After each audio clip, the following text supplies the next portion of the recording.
My name is Natalie Zimmerman. I am 5'1" and based in Brooklyn, New York, and I will be doing Nina from Simon Stevens' adaptation of The Seagull.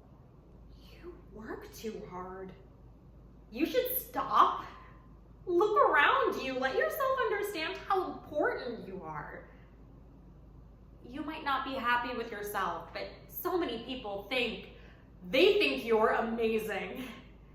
Your life and what you've done. If I was a writer, if I was in your position, do you know what I would do?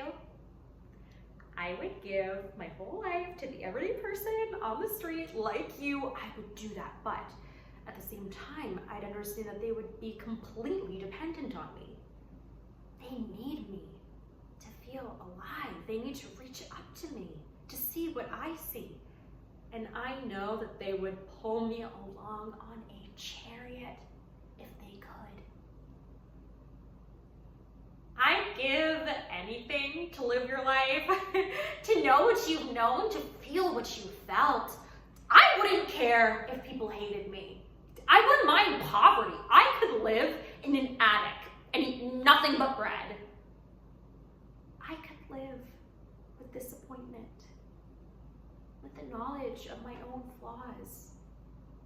But in exchange for all of that, as a trade, I want fame. Real, proper fame. A thunderstorm.